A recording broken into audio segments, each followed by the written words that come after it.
Selamat pagi, salam sejahtera. Isu hangat pagi ini, sokongan BBC tindakan sengaja cari pasal.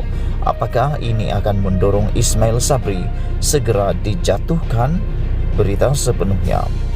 Tanpa angin, tanpa ribut, dan tiba-tiba saja, Kelab Penyokong Kerajaan atau BBC mengadakan sidang media menyatakan sokongan kepada Perdana Menteri Ismail Sabri Yaakob untuk terus mentadbir negara sehingga penggal Parlimen berakhir pada tahun 2023. Pengerusi BBC Tajuddin Abdul Rahman berkata, kepimpinan Ismail Sabri perlu diteruskan bagi membantu Kabinet memberikan fokus kepada usaha membela rakyat dan mengatasi masalah yang berlaku akibat COVID-19. Kami memberi kepercayaan yang tinggi kepada Ismail Sabri kerana beliau telah menunjukkan prestasi yang sangat baik dalam tempoh 100 hari sebagai Perdana Menteri. Beliau bersama ahli kabinet yang mempunyai fahaman politik berlainan telah dapat membuktikan kejayaan mereka dalam menangani wabak COVID-19 sehingga angka kes terus menurun, katanya pada sidang media di Parlimen petang semalam. Persoalannya, kenapa tiba-tiba saja Tajuddin yang disebut-sebut akan dilantik sebagai duta besar ke Indonesia mengadakan sidang media berkenaan? Adakah ia menunjukkan Ismail Sabri semakin berkurangan sokongannya? Jika ada, siapa yang sekarang tidak menyokong Ismail Sabri?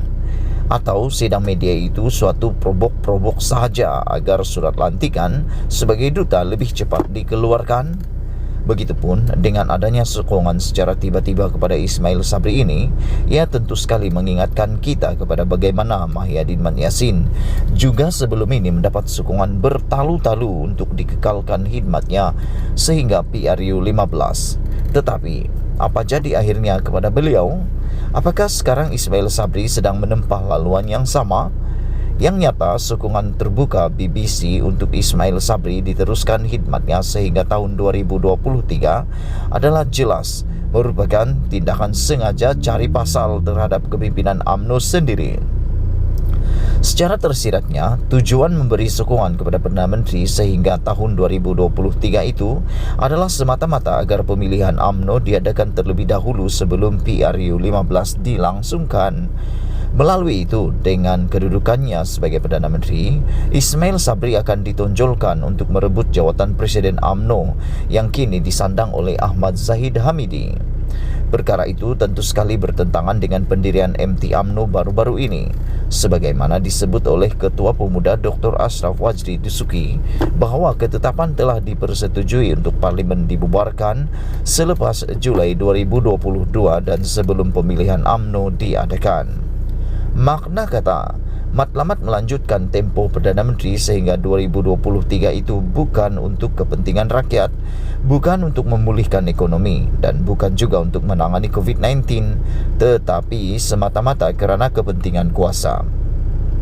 Di sebalik yang terlihat melalui sokongan BBC itu, seolah-olah Ismail Sabri sudah kurang sokongan dan mahu dijatuhkan, sebenarnya ini adalah gerakan untuk membawa Perdana Menteri mengetuai gerakan menjatuhkan pimpinan UMNO yang sedia ada.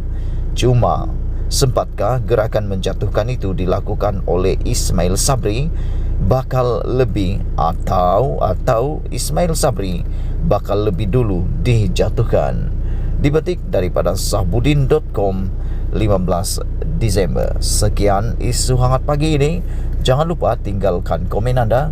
Sila tekan butang subscribe untuk mendapatkan isu-isu terkini daripada channel ini.